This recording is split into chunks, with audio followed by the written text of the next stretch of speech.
السلام علیکم ورحمۃ اللہ وبرکاتہ۔ جی بیٹا، آج ہم پڑھیں گے نظم حمد۔ حمد ایسی نظم کہتے ہیں جس میں اللہ تعالیٰ کی تعریف بیان کی جائے، اور اس کے شاعر جو ہیں وہ اکبر الہ آبادی ہیں۔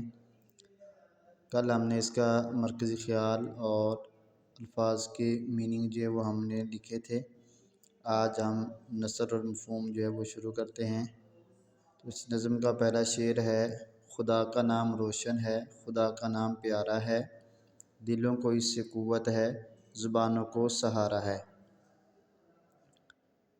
روشن اس کا میننگ ہے چمکتا ہوا، پیارا خوبصورت، دلوں کو اس سے قوت کا میننگ ہے طاقت، زبانوں کو سہارا ہے، سہارا مددگار۔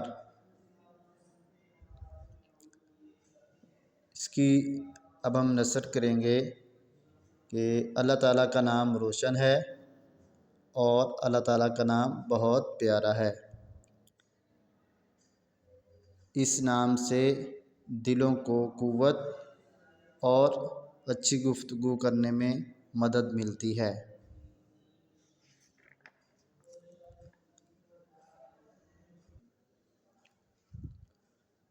اور اس کا مفہوم ہے، شاعر اللہ تعالیٰ کے نام کی تعریف بیان کرتے ہوئے کہتا ہے کہ اللہ تعالیٰ کا نام ازل سے روشن ہے اور بہت پیارا ہے۔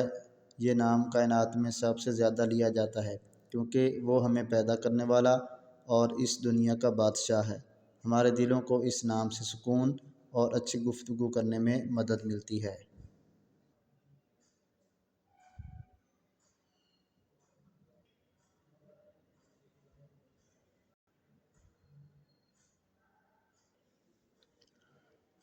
اب اس کا دوسرا شعر ہم کرتے ہیں: خدا ہی ہے زمین و آسمان کا خالق و مالک، اسی کی قدرت و صنعت نے عالم کو سنوارا ہے۔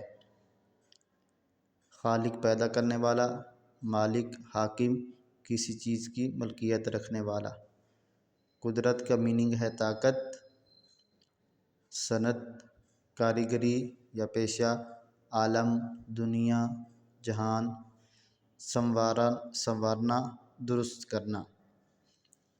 اب اس کی نثر دیکھیں: زمین و آسمان کا خالق و مالک اللہ تعالیٰ ہے۔ زمین و آسمان کا خالق و مالک اللہ تعالیٰ ہے۔ اسی نے اپنی طاقت سے اس کائنات کو بہت سی چیزوں سے سجایا ہے۔ اس کا مفہوم دیکھیں، شاعر اللہ تعالیٰ کی تعریف بیان کرتے ہوئے کہتا ہے کہ اللہ تعالیٰ نے زمین و آسمان کو بنایا ہے، وہ اس کائنات کا بادشاہ ہے۔ اس کائنات کو دلکش بنانے کے لیے اس نے درخت، پہاڑ، دریا اور سمندر پیدا کیے ہیں۔